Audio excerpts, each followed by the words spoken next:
کہ یہ سوال ہو رہا ہے. بسم اللہ الرحمن الرحیم. یہ سوال آیا ہے اور یہ ظاہر ہے کہ اس وقت حاضرین تو یہاں پہ موجود نہیں ہیں. یہ جو کرونا وائرس کا مسئلہ ہے اس حوالے سے احتیاطی تدبیر کے حوالے سے ہم نے یہاں پہ لوگوں کے آنے کی پابندی لگائی ہوئی ہے. تو چونکہ یہ لائیو سٹریمنگ جاری ہے فیس بک وغیرہ کے اوپر سوشل میڈیا پہ، تو اس سے جو سوالات آئے ہیں ہمارے پروڈیوسر صاحب نے ہمیں دیے ہیں، اس میں ایک سوال ہے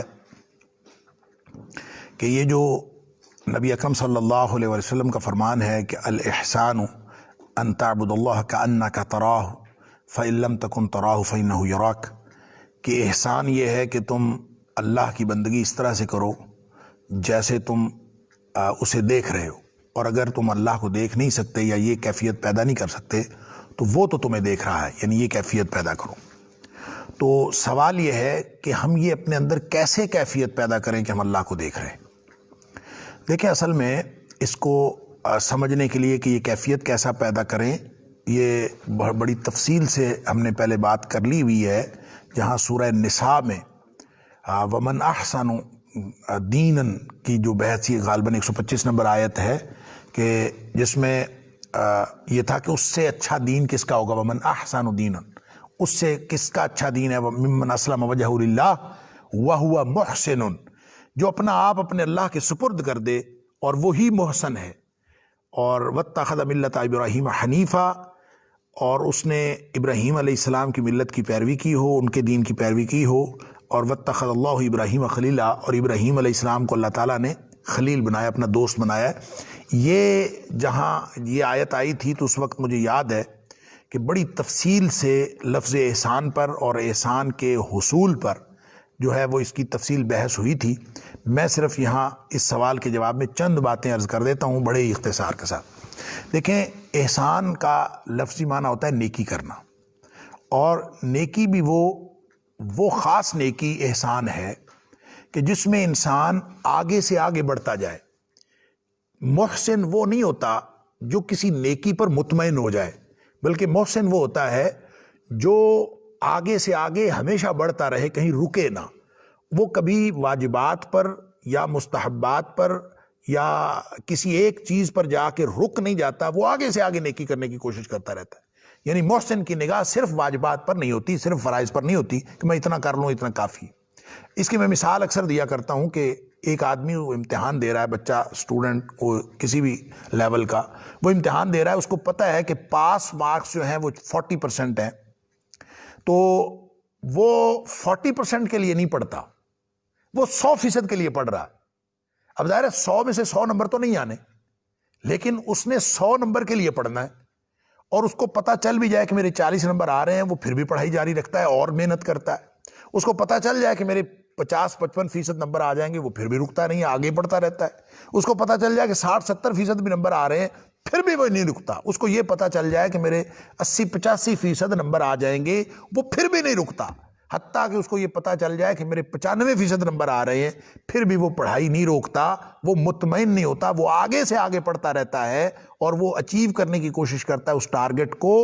تو وہ ٹارگٹ نمبروں کا وہاں اگر 100% حاصل کرنا ہے تو وہ حاصل کر سکے یا نہ کر سکے، وہ اس کے لیے ہر وقت کوشاں رہے، آگے سے آگے بڑھتا رہے، وہ محسن ہوتا ہے.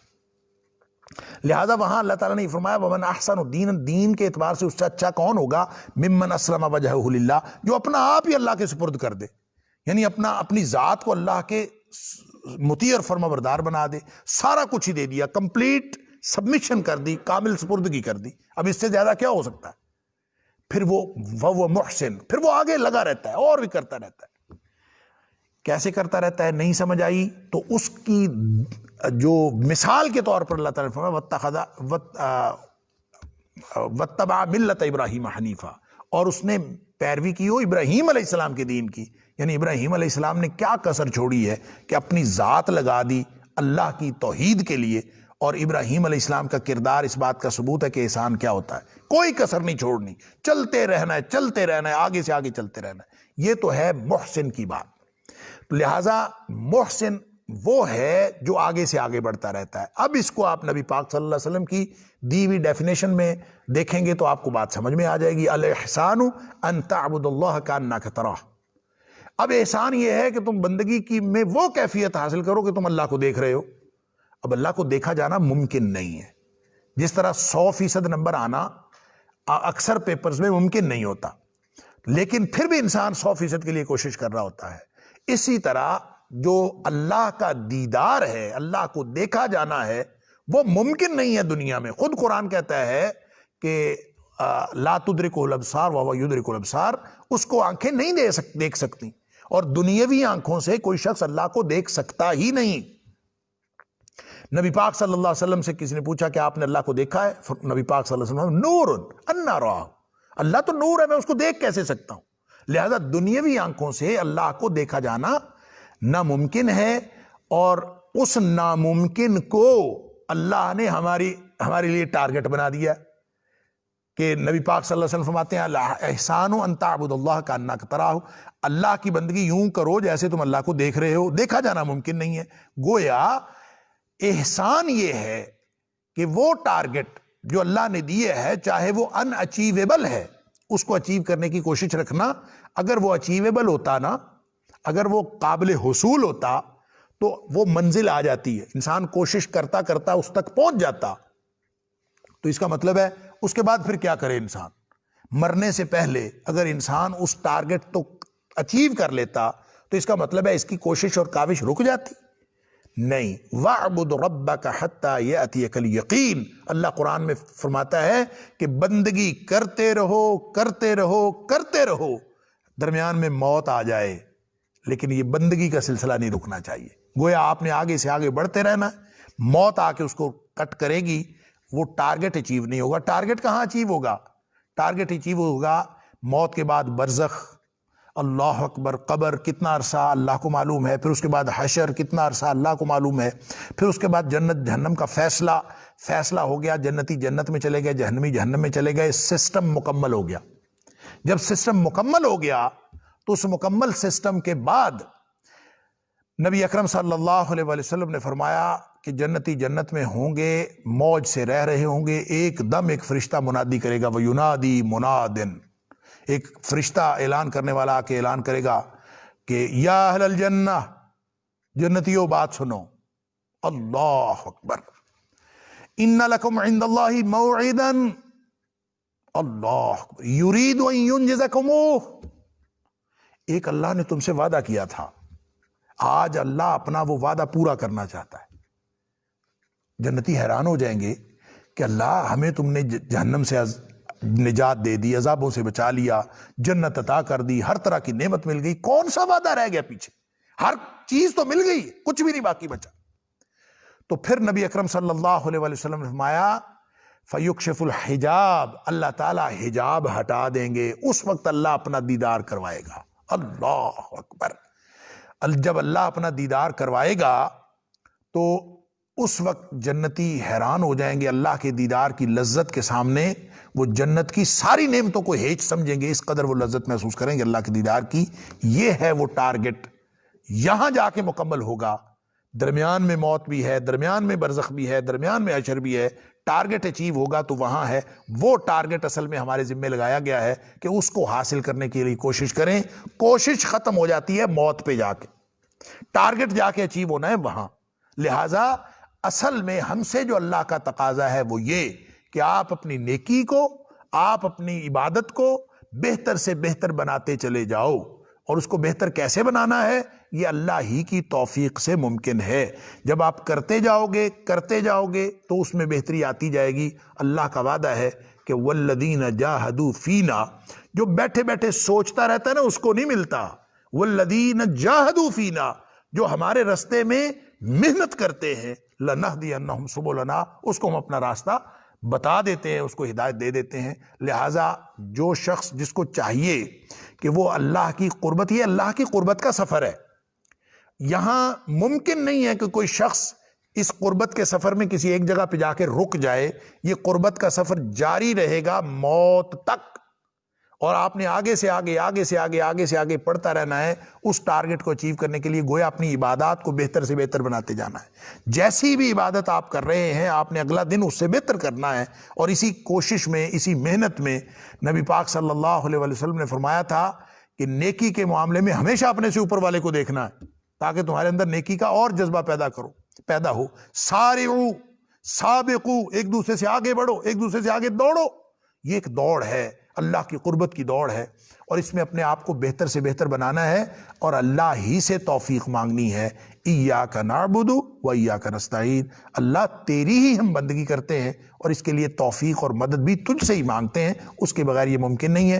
تو گویا وہی مشق اور اعادہ، عبادت بار بار کرنا، کرتے رہنا، ڈٹے رہنا اور اس پر قائم رہنا، اور اللہ کی پناہ میں آنا شیطان مردود سے، اور اللہ کی حفاظت مانگتے رہنا، اور اس کو کبھی چھوڑنا نہیں ہے، ترک نہیں کرنا، اکتانا نہیں ہے. اور اگر کوئی شخص اس طرح سے اپنے آپ کو تیار کر لے اور اس طرح سے وہ اپنے زندگی کا طریقہ بنا لے تو آہستہ آہستہ وہ اس ٹارگٹ کے قریب ہوتا چلا جاتا ہے. کون حاصل کر لے گا یہ ناممکن الحصول ہے، اس دنیا میں حاصل نہیں کیا جا سکتا. یہ بس بہتر سے بہتر ہی ہے، اور کبھی اگر حاصل کیا جا سکتا ہوتا تو اس کا مطلب ہوتا کہ یہ آدمی پرفیکشن کے لیول کو پہنچ گیا ہے. پرفیکشن اسلام میں صرف یہی ہے کہ آپ کوشش کرتے رہیں. اگر آپ نے اپنی صلاحیتوں کو، ساری کی ساری صلاحیتوں کو لگا دیا، اللہ آپ کی وہ پرفیکشن گن لے گا. اللہ یہ گن لے گا کہ آپ اپنے منزل کو پہنچ گئے. لا یکلف اللہ نفسا الا وسعها، اللہ کسی کو ذمہ دار نہیں ٹھہراتا سوائے اس کے جتنی استطاعت ہے. لہٰذا اپنی ساری استطاعت کو پٹ کر دینا یہ ہے اصل میں ہمارے ذمے. اور کوئی شخص اگر لگا رہے گا اس طرح سے دین پر عمل کرتا رہے گا، ہم اکتا کر چھوڑ دیتے ہیں، ہم کوئی ٹارگٹ اچیو کرنا چاہ رہے ہوتے ہیں، ہم چاہتے ہیں کہ کوئی ہمیں انڈیکیشن ہو جائے کہ جناب اب ہم وہ پہنچ گئے ہیں اس جگہ پر. ایسا نہیں ہے. اس کو بعض شارحین حدیث جو ہیں انہوں نے مقام مشاہدہ کہا ہے. مقام مشاہدہ صرف کیفیت کا نام ہے، اور جو دوسرا مقام ہے کہ اللہ تو تمہیں دیکھ رہا ہے، وہ مقام مراقبہ ہے. مراقبہ کا مطلب ہوتا ہے نگرانی، کہ اللہ مجھے دیکھ رہا ہے. اب یہ کیفیت حاصل کرنے میں کتنی کی مشکل ہے کہ آپ ہر کام سے پہلے سوچیں کہ اب میرا اللہ مجھے دیکھ رہا ہے. اور جب آپ کو یہ احساس ہو کہ میری مانیٹرنگ کی جا رہی ہے، میں دیکھا جا رہا ہوں. یہ ہم سڑک پہ موٹر وے پہ سفر کرتے ہیں نا، اب تو خیر لاہور میں بھی جگہ جگہ پہ کیمرے لگ گئے ہر جگہ پہ، تو وہ لکھا ہوتا ہے کہ تمہیں کیمرے کی آنکھ دیکھ رہی ہے. تو بس جہاں کیمرے کی آنکھ دیکھ رہی ہے وہاں ڈرائیور بڑا محتاط ہو جاتا ہے کہ کیمرہ مجھے دیکھ رہا ہے. اللہ اکبر. بعض موٹر ویز ہیں غیر ملکوں میں، تو اس کے اوپر لکھا ہوتا ہے کہ اس موٹر وے کی جو نگرانی ہے، مراقبہ ہے یا اس کی مانیٹرنگ ہے، وہ سیٹلائٹ سے کی جا رہی ہے. اب سیٹلائٹ سے اس کی اگر مانیٹرنگ کی جا رہی ہے تو سب کو پتا ہے کہ اب میں نے کسی جگہ بھی اوور سپیڈنگ نہیں کرنی، کوئی لائن لین کی غلطی نہیں کرنی. کیوں؟ دیکھا جا رہا ہے. بس وہ ہے کہ اگر انسان یہ ذہن میں بنا لے کہ ہر وقت میرا اللہ مجھے دیکھ رہا ہے، تو دیکھیں اس کے پاس غلطی کرنے کی گنجائش کہاں رہ جاتی. کون سی جگہ ہے کہ جہاں انسان تنہائی میں ہو اور اس کی پرائیویسی ہو. پرائیویسی کیا ہونی ہے؟ یہ جو فرشتے بیٹھے ہیں لکھنے والے، یہ کیا پرائیویسی کرنے دیتے ہیں؟ آدمی کے پاس گنجائش ہی کیا ہے؟ ہر وقت اللہ مجھے دیکھ رہا ہے. اللہ بھی دیکھ رہا ہے، اور یہ جو اللہ تعالیٰ نے اسباب پیدا کیے ہیں، سارے ارد گرد کی چیزیں یہ بھی دیکھ رہی ہیں. قیامت والے دن زمین نے بھی سارا کچھ بتا دینا ہے، جس زمین پہ کھڑے ہو کے یہ بیٹھ کے آپ نے گناہ کیا اور کسی نے نہ بتایا تو آپ کے ہاتھوں نے اور پاؤں اور آپ کے جسم نے گواہی دینی ہے آپ کے خلاف. یہ ہے وہ کیفیت کہ میرا اللہ مجھے دیکھ رہا ہے. یہ پیدا کرنے میں تو کوئی مشکل ہی نہیں ہے. جب آپ یہ کیفیت پیدا کر لیتے ہیں تو پھر اگلا مقام بھی کبھی نہ کبھی حاصل ہو جاتا ہے انسان کو، کہ جیسے ہم اللہ کا مشاہدہ کر رہے ہیں. ایسا نہیں ہے کہ اس مقام کوئی ایک خاص منزل ہے کہ جس تک ہم پہنچ جائیں گے. یہ اصل میں وہ ٹارگٹ ہے کہ اللہ ہم سے تقاضا کرتا ہے کہ آپ نیکیوں میں آگے سے آگے بڑھتے چلے جائیں. البتہ بعض اسلاف سے ایسی باتیں موجود ہیں، منقول ہیں، کہ انہوں نے یہ کیفیت کا اظہار کیا کہ ہم تو اللہ سے محو گفتگو تھے، آپ نے ہمیں ڈسٹرب کر دیا. جیسے حضرت عبداللہ بن عمر رضی اللہ تعالیٰ عنہ کے حوالے سے آتا ہے کہ ایک دفعہ طواف کر رہے تھے تو کسی نے مسئلہ پوچھا. طواف کے دوران کسی نے مسئلہ پوچھا، اور طواف ایک ایسی عبادت ہے، آپ سب کو معلوم ہے، کہ جس کو نبی کریم صلی اللہ علیہ وسلم نے فرمایا وہ نماز ہی کی طرح ہے طواف، لیکن اس میں بات کی جا سکتی ہے. یعنی نماز میں آدمی دوسرے سے بات نہیں کر سکتا، طواف میں اگر بات کرنے کی ضرورت پڑے تو آدمی کر سکتا ہے. وہ بھی عبادت نمازی کی طرح ہے. اور ظاہر ہے جس طرح نماز میں اللہ کے سامنے حاضری ہوتی ہے طواف میں بدرجہ اولا اللہ کے سامنے حاضری ہوتی ہے. تو یہ کیفیت بنانا کہ میں اللہ کے سامنے ہوں اور اللہ کے ساتھ میں بھی گفتگو ہوں، یہ کیفیت بنانا یہ تو انسان کی اپنی توجہ اور کنسنٹریشن کی بات. لہٰذا وہ کہتے ہیں کہ عبداللہ بن عمر رضی اللہ تعالیٰ سے کسی نے سوال پوچھا کوئی طواف کے دوران، انہوں نے جواب ہی نہیں دیا اور وہ اسی طرح سے طواف کرتے رہے. تو بعد میں جب طواف سے فارغ ہوئے تو بات ہوئی تو انہوں نے کہا جی آپ نے بات ہی نہیں کی، وہ بڑی اہم بات تھی، کسی بچی کے رشتے کی بات تھی یا کوئی معاملہ تھا. انہوں نے کہا میں طواف میں تھا، اللہ اکبر، اور طواف میں جب ہم ہوتے ہیں تو ہم اللہ کے ساتھ محو مشاہدہ ہوتے ہیں، ہم اللہ کو دیکھ رہے ہوتے ہیں، یعنی گویا ہم نے ایسی کیفیت بنائی ہوتی ہے کہ جیسے ہم اللہ کو دیکھ رہے ہیں. تو یہ تو صرف اپنی توجہ اور کنسنٹریشن کو بہتر بنانے کی بات ہے کہ آپ اس طرح اپنے آپ کو بنا لیں، وگرنہ اللہ کو دیکھا جانا اس دنیا میں ممکن نہیں ہے. وہ انشاءاللہ اللہ تعالیٰ ایسے لوگوں کو جو دنیا میں اس کیفیت کو پیدا کرنے کے لیے کوشاں رہے ہوں گے، اللہ تعالیٰ ان کو جنت میں اپنا دیدار کرائے گا. تو ہم امید کرتے ہیں کہ انشاءاللہ ہم سب جنت میں اللہ کے دیدار کے مستحق ہوں گے. اللہ تعالیٰ ہم سب کو ان میں سے بنائے. شیخ سوال یہ ہے کہ